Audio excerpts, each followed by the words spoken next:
by God.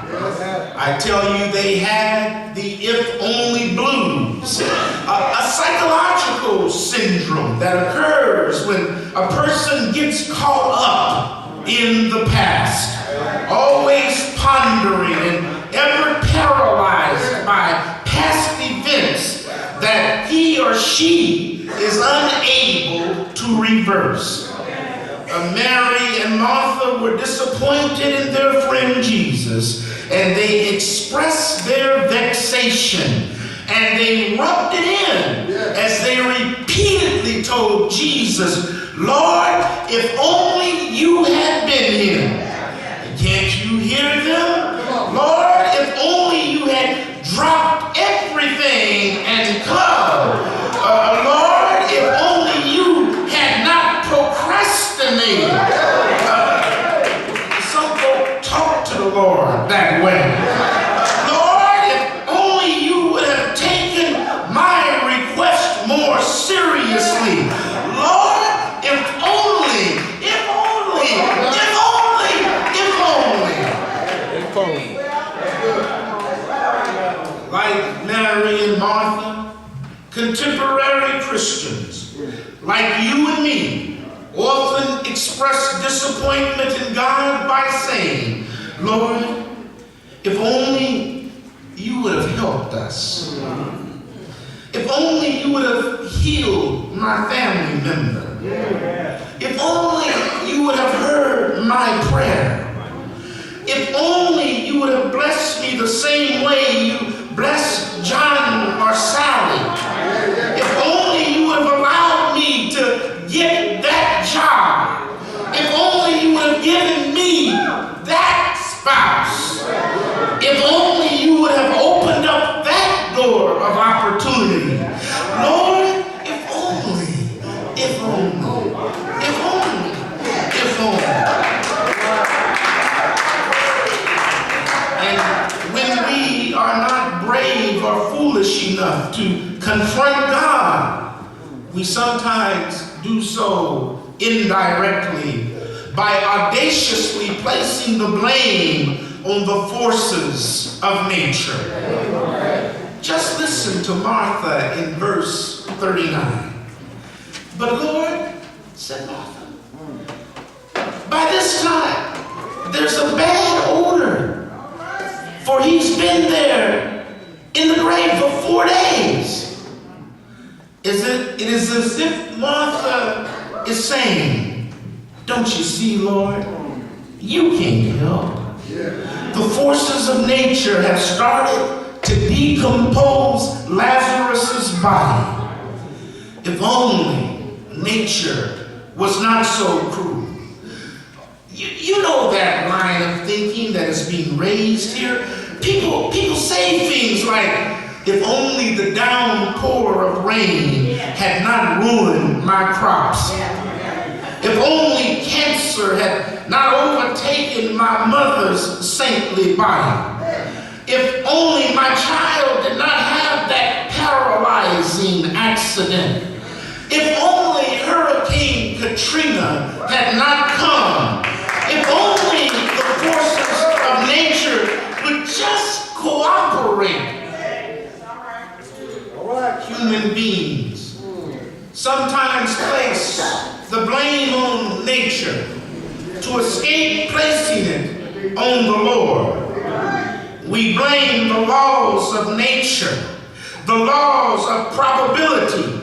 We blame fate. But all of these are just code words to disguise our displeasure with God. Let's now take a look at this gospel story. But this time, let's place ourselves into the sandals of Jesus. Everyone was blaming Jesus for Lazarus' death.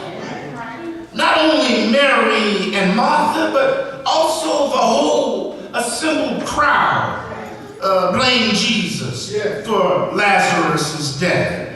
Verse 37 tells us that some of them posed the question, could not he who opened the blind man's eyes have prevented this man's death. Yes, the crowd blamed Jesus for the death. How would you feel if everyone blamed you for the existence of a problem? Have you ever felt like a scapegoat? Have you ever heard people say of you, if only he had done this, if only she had done that? Have you ever heard others, have others make you feel like a failure with their constant litanies? If only you had done, if only you did, if only you were.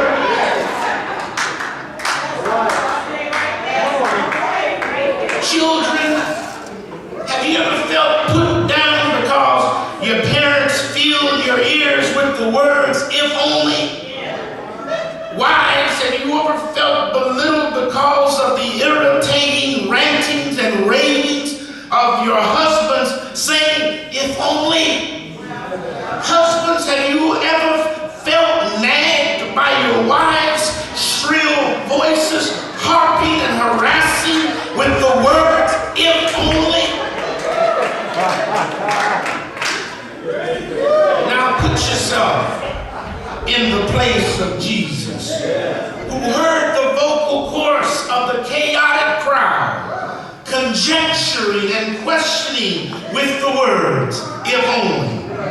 Can't you hear the crowd murmuring, he already healed that blind man. If only he had gotten up earlier in the morning, he would have been here to heal Lazarus.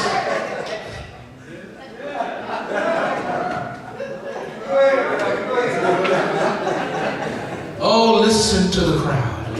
If only, they said, if only he had not taken his friend Lazarus for granted and instead made their friendship a priority. Ouch!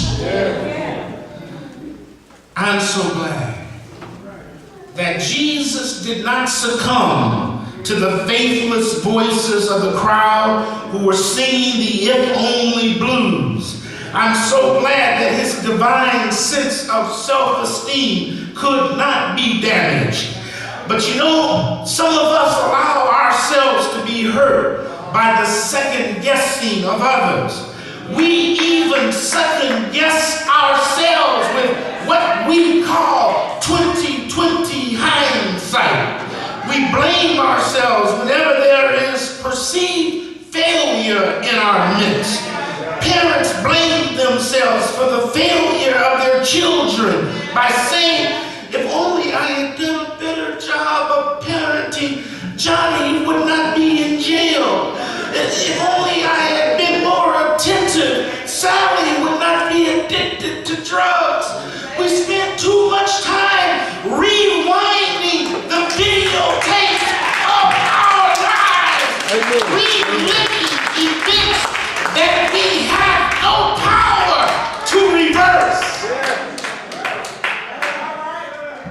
Happened yesterday, you can't change it. That's right.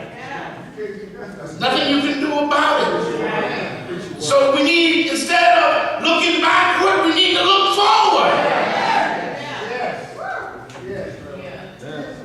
People beat themselves up with statements like, if only I had gone to college. If only I had taken that job. Come on, come on.